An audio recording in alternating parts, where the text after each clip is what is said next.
जय श्री राम दोस्तों, स्वागत है एक और नए वीडियो में। और आज की वीडियो में हम बात करने वाले हैं एक ऐसे मंदिर की जहां न्याय खुद चल कर आता है, जहां हर अर्जी सुनी जाती है और हर मुराद पूरी होती है। हम बात कर रहे हैं उत्तराखंड के चमत्कारी और न्याय प्रिय देवता गोलू देवता की। एक ऐसा मंदिर जहां घंटियों की गूंज और चिट्ठियों के अंबार आस्था और विश्वास की कहानी कहते हैं। उत्तराखंड की देवभूमि में ऐसे कई रहस्य छुपे हैं जिन्हें जानकर आप हैरान रह जाएंगे। इन्हीं में से एक हैं गोलू देवता, जिन्हें न्याय का देवता कहा जाता है। उत्तराखंड के कई हिस्सों में इनके मंदिर हैं, लेकिन अल्मोड़ा के चितई और नैनीताल के घोड़ाखाल के मंदिर प्रसिद्ध हैं। आज हम आपको इन मंदिरों से जुड़ी हर कहानी, हर मान्यता और हर चमत्कार के बारे में बताएंगे। सबसे पहले चलते हैं अल्मोड़ा के चितई गोलू देवता मंदिर। कल्पना कीजिए एक ऐसा मंदिर जहां हजारों लाखों घंटियां टंगी हो, छोटी से लेकर बड़ी तक, हर आकार की घंटी। और ये घंटी सिर्फ धातु की ही नहीं, ये हर घंटी किसी की पुकार, किसी की अर्जी और किसी के पूरे हुए न्याय का प्रतीक है। जब हवा चलती है तो इन घंटियों की आवाज पूरे वातावरण में अनोखी गूंज पैदा कर देती है, मानो देवता खुद अपनी उपस्थिति का एहसास करा रहे हो। इन घंटियों के अलावा यहाँ आपको दीवारों पर लाखों चिट्ठियां चिपकी हुई दिखेंगी। ये कोई प्रेम पत्र पत्र नहीं, बल्कि ये वो अर्जियां हैं जो लोग अपनी समस्याओं को लेकर गोलू देवता के दरबार में लगाते हैं। लोग स्टाम्प पेपर पर अपनी समस्या लिखते हैं और देवता से न्याय की गुहार लगाते हैं। छोटी से छोटी समस्याओं से लेकर बड़े से बड़े कानूनी मसले तक हर कोई यहाँ अपनी आखिरी उम्मीद लेकर आता है। और ये मान्यता है कि गोलू देवता किसी को निराश नहीं करते। अब सवाल आता है कि ये गोलू देवता है कौन, इनके पीछे की क्या कहानी है। दोस्तों, गोलू देवता को भगवान शिव का अवतार माना जाता है। इनकी कहानी कई सदियों पुरानी है। कुछ मान्यताओं के अनुसार इन्हें चंद वंश के राजा झाल राय का पुत्र बताया जाता है। कहते हैं कि उनकी सौतेली माँ ने उन्हें जन्म के तुरंत बाद मार डालने की कोशिश की थी, लेकिन वे बच गए। कहानी कुछ यूं है कि चंद वंश के एक राजा थे जिनका नाम था राजा झाल राय। उनकी 7 रानियां थी, लेकिन किसी से पुत्र नहीं था।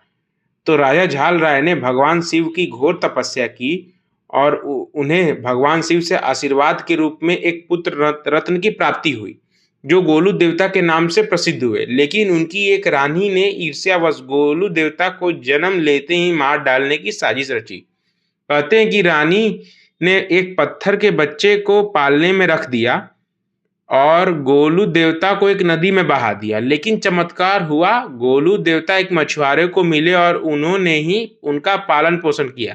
जब गोलू देवता बड़े हुए तो उन्हें अपनी असली पहचान पता चली। उन्होंने न्याय के लिए संघर्ष किया और अपनी सौतेली माँ के षड्यंत्रों को सबके सामने उजागर किया। गोलू देवता बचपन से ही बहुत न्यायप्रिय थे।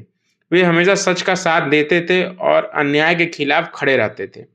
अपनी सौतेली माँ के खिलाफ न्याय पाने के बाद भी उन्होंने कभी किसी से बदला नहीं लिया, बल्कि न्याय और धर्म की स्थापना की।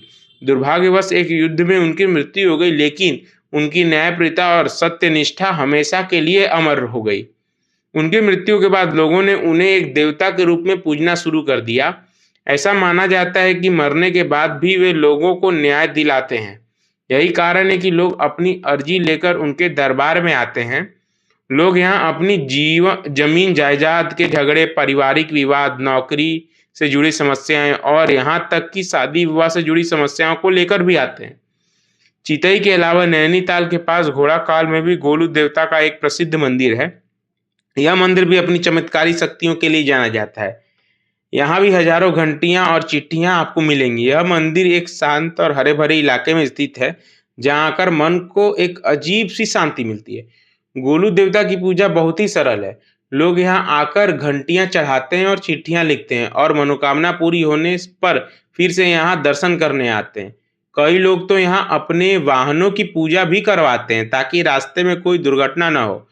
यहाँ के पुजारी बताते हैं कि गोलू देवता बहुत ही जल्द प्रसन्न होने वाले देवता हैं और वे कभी किसी भक्त को निराश नहीं करते। गोलू देवता का मंदिर सिर्फ एक पूजा स्थल नहीं, यह एक उम्मीद का केंद्र है। यह हमें सिखाता है कि न्याय हमेशा मिलता है, भले ही उसमें थोड़ी देर लगे। यह मंदिर हमेशा विश्वास और आस्था की शक्ति का एहसास कराता है।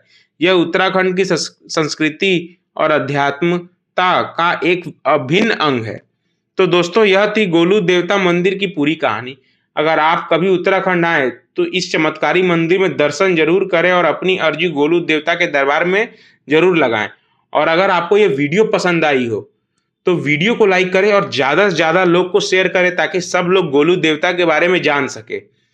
और वीडियो ऐसे ही और रोमांचक वीडियो के लिए आप हमारे चैनल को सब्सक्राइब करिए। हर हर महादेव।